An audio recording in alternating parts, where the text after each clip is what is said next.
Olá, meu nome é Paulo Cogos, estou fazendo essa live para falar a respeito de um tema que tem circulado aí nas redes sociais, que é um aumento da perseguição do Estado aos cinemas que proibirem os consumidores de trazer comida de fora. Hoje, muitos cinemas só permitem que você consuma a comida que eles vendem lá dentro. Aí vem a gangue estatal, aponta uma arma na cara do cinema e obriga os cinemas a aceitar que tragam comida de fora. Eu vou explicar um pouco nessa live quais são os problemas políticos, sociais, filosóficos e econômicos disso. Tornei-me um ébrio e na bebida busco esquecer aquela ingrata que eu amava e que me abandonou. Muito bem. Para começar, nós temos aqui uma relativização da propriedade privada. Não interessa se o cinema age de maneira imoral ou até contraproducente. O cinema tem direito de não permitir que você entre nele porque você está com uma Polo cor de vinho, por exemplo. Porque o cinema é dele. Se você não gosta, você pode xingar a mãe do dono do cinema e ir para outro cinema. Ou simplesmente assistir um filme em casa. Não é essa a questão. A questão é que aquilo é propriedade privada.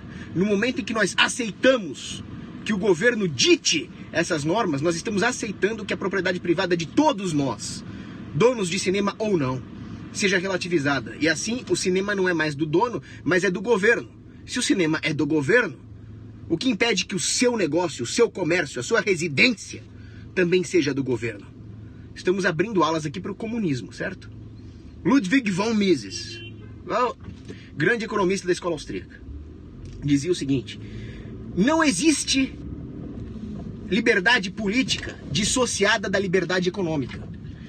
Por liberdade política, entendamos o direito de ser livre da opressão estatal, não o direito de votar, porque isso é crime.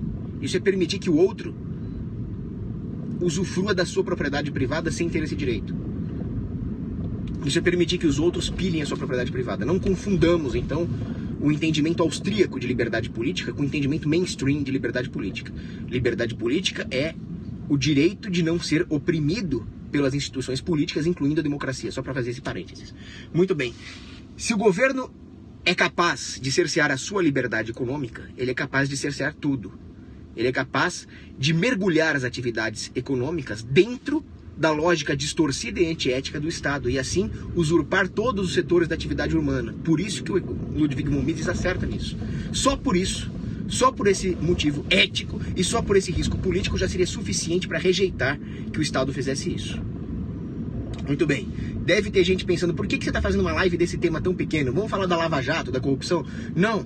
O tema grande é esse. A população devia estar revoltada não porque o Lula pegou o dinheiro que já foi roubado do povo pela Receita Federal, mas por causa desta interferência odiosa, hedionda do Estado na economia, no setor privado. É isso que destrói o Brasil. É por isso que nós somos pobres. Certo? Agora, tem um outro problema aqui. Isso é filosófico. Nós temos a destruição das regras do bom senso. O grande filósofo moral Herbert Spencer, que para mim é um dos melhores caras que já existiu, ele dizia: as leis humanas são linhas guias que criam ali um intervalo de bom senso em torno do qual nós devemos orbitar. Essa é a ideia dele.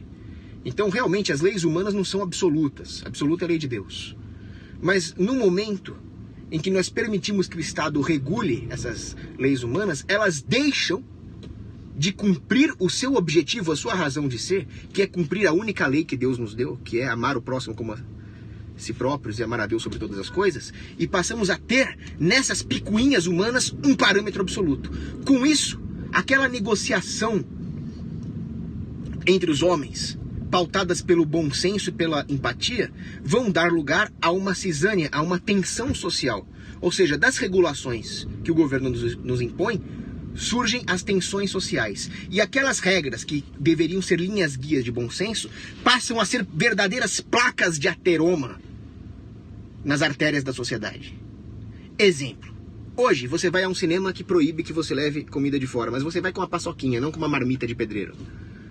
Aí você chega pro cara e fala: paçoquinha, tá? Ninguém vai brigar com você por causa disso, o cara não vai querer perder cliente por causa disso. Ele vai te proibir de chegar com uma marmita desse tamanho. Isso é bom senso. Agora, no momento em que o governo, no momento em que a sociedade permite a possibilidade, não é nem a concretização, a possibilidade do governo fazer isso, nós temos aqui um claro cenário de guerra entre o produtor, que é o dono do cinema, e o consumidor, que é o espectador, o cliente. temos aqui uma guerra entre os partícipes, entre os agentes da sociedade.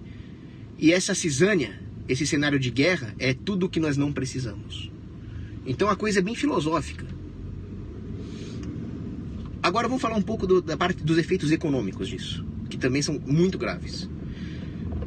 Se os cinemas fazem o que fazem, achando isso moral ou não, é porque isso aumenta o lucro deles. Se o governo impõe essa regulação aos cinemas, por motivos óbvios, de forma irrefutável, nós vamos ter uma perda de lucro no setor. Se nós tivermos uma perda de lucro no setor, o que vai acontecer?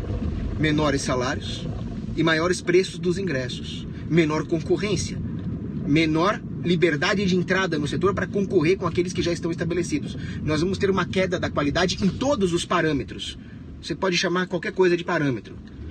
A qualidade das poltronas, a segurança contra incêndio, a diversidade de filmes. Vai ter uma queda em tudo isso. Agora, o que é interessante é que o consumidor que não come no cinema, o cara que come as refeições na hora certa, o cara frugal, disciplinado, ele vai pagar pelo guloso, ele vai pagar pelo comilão. Porque agora o comilão vai poder trazer um monte de comida de fora. O cara que não comia nada, nem aquilo que o cinema vende e nem aquilo que vem de fora, vai ter que arcar com ingressos mais caros, qualidade menor, para poder subsidiar os gulosos. E assim o Estado também, com as suas regulações, destrói a disciplina moral. Nós vamos ter um aumento de consumo. Mais gente vai comprar mais comida.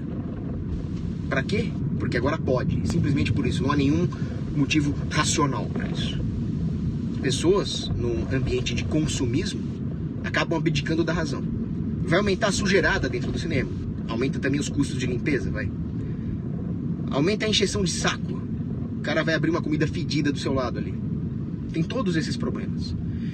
Agora, se você quisesse realmente... Eu concordo que a comida que vende dentro do cinema é uma porcaria. E cara, overpriced. Agora, se você realmente acha isso imoral, contraproducente, desconfortável, inconveniente, abra um concorrente. Realmente é um absurdo ter que consumir a porcaria que tem dentro do cinema ao invés de trazer um belíssimo chocolate de Copenhagen de fora. Abra um concorrente. A liberdade econômica é capaz de providenciar essas coisas. Não a interferência do Estado. O que acontece é que o Estado está sempre querendo interferir na nossa vida com a desculpa de nos salvar de alguma coisa. Agora a desculpa é nos salvar da ganância do dono do cinema. Mas vamos nos lembrar do que disse o grande Mencken, H.L. Mencken. A ânsia de proteger a sociedade contra ela mesma não passa de um disfarce para ânsia de dominá-la. Lembre-se sempre disso. O governo nunca vai falar a verdade para vocês. Ele nunca vai falar, não, eu quero dominar vocês. Eu quero que vocês sejam meus escravos. Não, a desculpa é outra. A desculpa é o bem-estar social.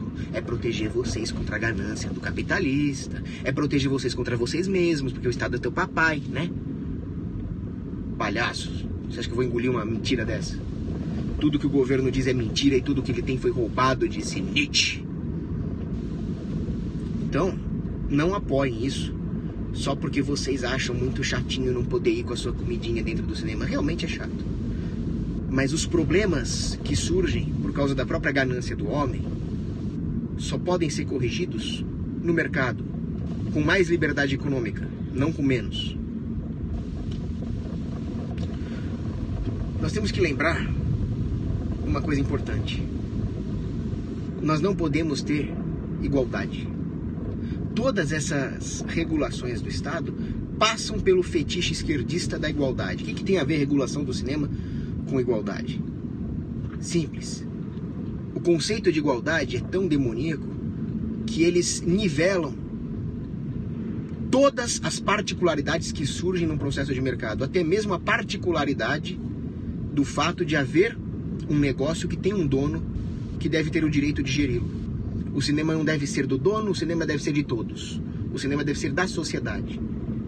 Isso é a igualdade a níveis biopolíticos, onde você não tem mais o direito desigual de ser dono do seu negócio. Só eu posso geri-lo.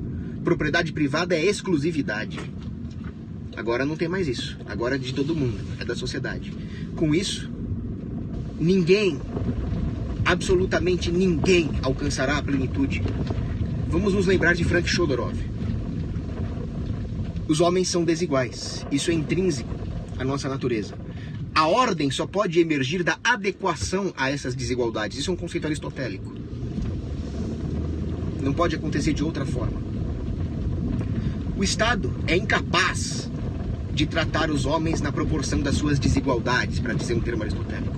Só o mercado pode ir capturando essas desigualdades e adequando-as de uma maneira benéfica ao prover diferentes bens e serviços. É perfeito? Não. Não é perfeito, nem é para ser perfeito, porque perfeito é lá em cima, junto com Jesus. Aqui é perfeito mesmo. Mas é possível que nós tenhamos a chance de fazer esses ajustes. E quanto melhor você fizer esses ajustes no livre mercado, mais lucro você vai ter. Olha que interessante. Mas se o governo regula, não só emerge a desordem, porque os homens são desiguais, e se o governo impõe essa igualdade, não haverá uma adequação às nossas desigualdades, mas ele também mata a oportunidade de lucro.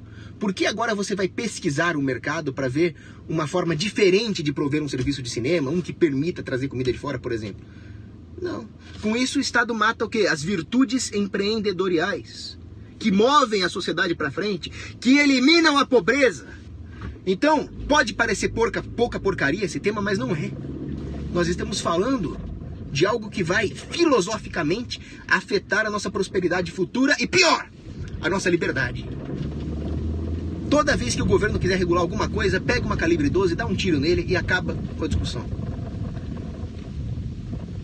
Não acreditem em nada do que o governo disser. Abraço.